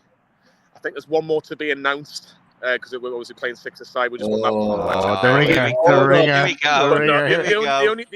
The only other person that's playing is my brother, because my brother has always wanted to get involved in a charity game, and I said that as long as we have the numbers. So my brother will be playing. I think he'll be playing probably in goal, a little bit of outfield. I think we're all going to switch and play a part in goal. But I've seen that you've got the big guns. Have you got Jordan playing for you? Have you got Adam P playing for you as well? Have you? Adam P. I've played with Adam P before. He's a good striker. But he's going to get kicked a few times. Why is he talking that already? No. I've played with Adam before.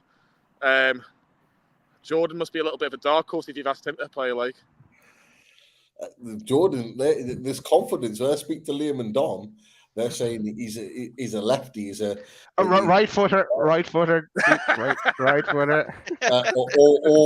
could well be both. Who knows?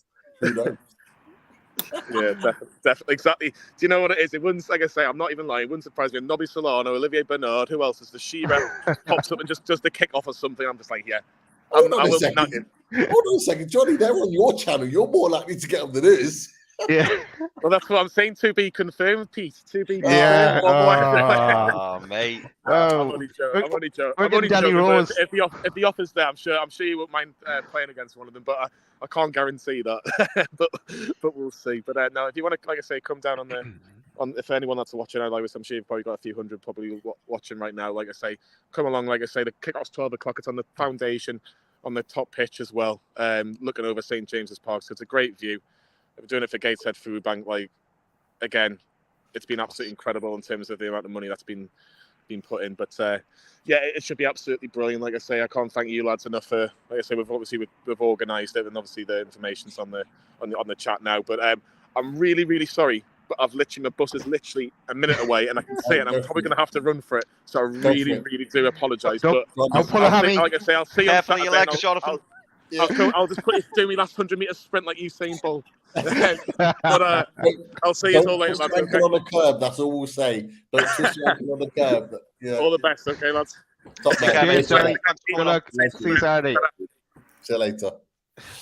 Great to have you on. I can't wait for this now. This is gonna be unbelievable. I just can't wait. Do you know what it got me? It was when you brought the image up, and he was like, "Yeah, it's on the top pitch overlooking St James's." And I was just like, "Oh, yeah." I did not. You know what? I didn't realize it's a rooftop. Yeah, Did you know? Yeah. You know, I didn't. It was. I think Johnny mentioned it to me about a week ago, and I was like, "Is it really on the rooftop?" And I was like, "Yeah." And like that, just for me, that just adds to it. That just makes it even sweeter. Yeah. I was there to my nephew. I was there. Yeah, I'm going to play football in Newcastle. There's St James's Park. There's where I'm playing. Yeah, beat that. He's only 9. He's only 9. It's all right. Quality. But boys, it's here. It's less than a week away. We're ready to rumble, loaded, are going into the Lions Den. Look, the thing about it is that they've had experience because they've already had a charity game before, so they've got that kind of experience of playing together. And actually, they played against Matty's team last time, the Magpie Channel. So they've recruited Matty to the team. Cool. And I wouldn't be surprised if they try and get a big hitter now they've seen our squad. Yeah. Yeah. Into the transfer market straight away. Definitely. But no, it's going to be a good one. I'm really looking forward to it. Looking forward to being with you boys, the 5 of us together, finally for the first time. I don't think it'd be kind of like, greets and hugs and all the rest of it, and then like literally straight onto the football pitch. Yeah, like I'm going to turn up at like 11:30. I'll be like, "Hi Dad, hi Mart. Should we have a game of football?" Yeah. Then we'll be fighting with each other for the rest of the trip after that. Yeah, I'll probably turn up at like 2 minutes to 12, and I just jump out the car and just be running straight onto the pitch already. But we'll see. But no, it's been a great show so far, and I think there's a few more questions. So I don't know if anyone's got a question, throw it our way. There's loads. There's one from our Mr. Rich Joblin, and Chris. He wants to know if you give him a shout out as him being a new member. Not again, Rich. Not again. Try to get you again.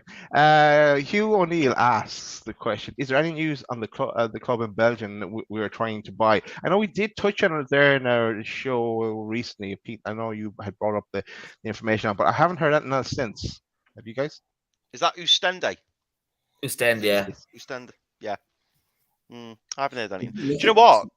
Just on a separate one, I don't know whether it was Stars or not, boys. Lisa Mole said something interesting. Did anyone see that? I've not heard that. Neither have I. Weird. No, I've not heard that at all. Very interesting, if true. I think it wouldn't surprise me because he got dropped after that pass where he gifted the goal at Tottenham. It was bad that late. It was bad. He literally just gifted that goal. He hasn't played since. I don't think he's played since. Weird. So nobody's been a bust up or a fallout. If you can expand, Lisa, please do. Yeah. One from Andrew here. He says, news to saying Spurs are sending talent scouts to your game. Could happen. Could happen. You know what? We'll say no. I wanted to give a shout out to Jamie, who's 40 today. Happy birthday, Jamie. And watching the show. Nice one. Happy birthday, mate. Hope you enjoyed your day. Quality. See, Michael says, make sure you smash that like as well, and if anyone's new, hit that subscribe button. But yeah, get those likes up. We did manage to break 400 last night, lads. By the way, we're around 450 when I thought last. So that was pretty amazing. We apparently agreed to do, Daz. If we get 500. Oh, I didn't read that bit. Yeah. That's just like, I'm all in. I was like, damn. Let's forget that. We don't need the likes for this one. We don't need the likes. Me, Richard, and Chris are like, nah. That's like, let's go. Daz has just said that's 11 o'clock on the quayside on Saturday night. When Daz was doing that, I was like, that with the baby oil, getting ready. I was thinking it's happening. It's on. Adama Traore, Boris O'Martin. I think that's why Mark said he wouldn't share a room with you, Daz. That was me that said that to him. Or is that why he said he would share a room with you? I don't know. Maybe oil. Yeah, let me see. There's questions about the summer clear out. Yeah, we do expect a bit of a clear out in the summer. That'll come from Michael and from Tom as well. But we're going to cover those kind of topics when we do squad game 3, and that'll come. We've enough content to get to the end of the season now with all the action. We'll keep squad game 3 till then and go into detail then. Tom came back. John Joe Shelby has been banished by Steve Cooper after his angry action when he told he was not in starting lineup for the game at Anfield. Interesting. Cheers, Tom, for sharing that. He's left Newcastle because he's not getting football, and he's gone to Forest, and he's still not getting football. And you know what? I could actually see that happening because Shelby obviously got his big break at Liverpool. He was at Charlton, made the move to Liverpool, and I think he fondly remembers his time there. So he probably saw that as an embarrassment, the fact that he didn't get played. Sorry, Pete, what were you saying, mate? I was about to say that would have never happened at Newcastle. Never. No. It goes to show that there's a level of respect there for Newcastle and Eddie Howe and the club and the squad. And doesn't it show as well, Pete? Too many players, too many egos. That one's been publicised. Bet you that's gone on so many times this season. How many players have they got in that squad? It's too many. Yeah, you're right. I agree. 110%. 110%. Two last comments before we go into telling people what's happening next. One from Carl. So keep an eye on this one. Some chatters here in Atlanta that Newcastle have inquired about Caleb Wiley. I've never heard of him. I prefer Willie. We'll clip that, Sorry, I didn't mean me personally. I meant the fact that you said Willie. Right, that was that's a terrible laugh. I was trying to take the piss out of Daz and I took the piss off myself. Oh, thanks, Chris. You saved me there. I done a good job there, didn't I, Daz? Oh, God. That's taking one for the team, Chris. Lee Small's put it in already. Oh no. Oh God. That's it now. There'll be a banner at the please. Can we just leave it? Banner at the match. I play Willie. Be like that. Oh my God, no. That's brilliant. You're lucky Martin isn't on. Do you know when you just say it and then you think you should have said that? I think that could be first T-shirt designed for next season. I think so. Sorry, Hugh. We're not even going to attempt to answer this one. But we did comment on it last night about Colin Wilson, in the reaction show. But I think we should leave the show on that one. A shout out to our sponsors while we try to compose ourselves after that. Shout out to theRadiatorShed.com and Russ, who with all those fabulous radiators. And in a variety of different colors, as we shown last night. Here's some new pictures on the various different colors. And yeah, contact Russ. He will sort you out on the radiatorshed.com. And also, if you need to get them installed, the install works will sort you out. Connected to Russ. And also, shout out to H2O Bathroom Design Co., the Northeast's largest supplier of Velcro and botch bathroomware. Team Valley Gateshead, over 20 years established, run by the family. Get down to the showroom on 11th Avenue, Team Valley Estate in Gateshead. And lovely bathrooms on offer there. You need to go down and check them out if you're in the market to do up your house, or you know someone who's purchasing a house. Still laughing, Chris? Mate, my mum was going into overdrive then because I thought you were going to talk about me going into jail and I was going to make a joke. Then I thought I was getting a shower, and then I was like, but you just skated over it, and I was like, thank God. Yeah, I was. You've done yourself enough damage there, Chris. Well, yeah, that is it for the sponsors. Just to let people know what is happening tomorrow. Oh, it is, boys.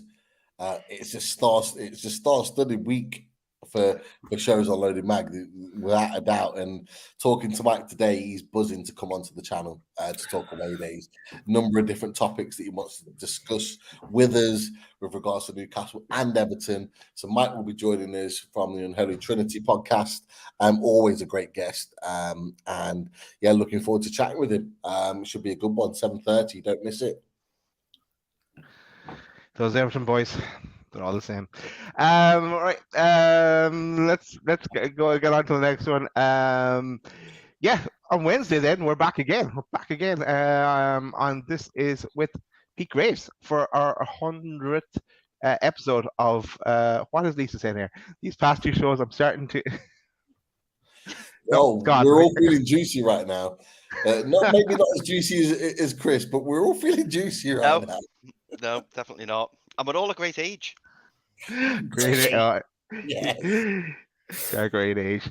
Speaking of a great age and a great vintage, our 100th episode of Loaded Mag is on Wednesday in that series. And who better to present it with us than Pete Graves? So he comes and joins us. And if you look at him there, he's looking towards that Champions League logo. Looking forward to that.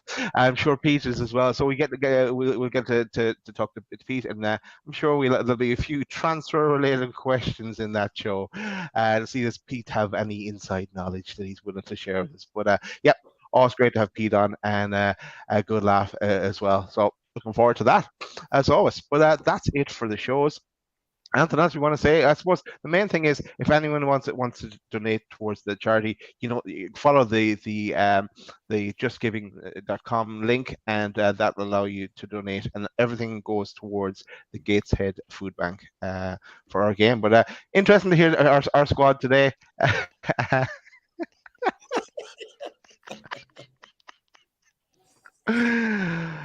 You can ask that. So that's Richie on the comments now, but that is it. We have a quote for the night. That if we were to clip that, that'll be the. I don't want you to clip that. Thanks everyone for joining. Thanks everyone that came on the show as well, and our guests for the night with a number of special guests, and really looking forward to the game, on meeting everyone as well, and you guys and Martin. I've never met Martin either on Saturday. So Saturday's a big day. And then anyone that's coming to the pub to meet us on that Saturday night as well. Great to meet out. It would be great to meet everyone there as well. And then we have the game on Sunday. So action. So looking forward to it. Anything else you want to say, lads? Not me. We are, yeah. All I'll say is that we're the Loaded Boys are ready to do a Newcastle versus Spurs on Saturday. Come on, get in there. Bring it on. How'd you like that? See you tomorrow. Good luck.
Drink it, like me, then tell me if you like that, like that.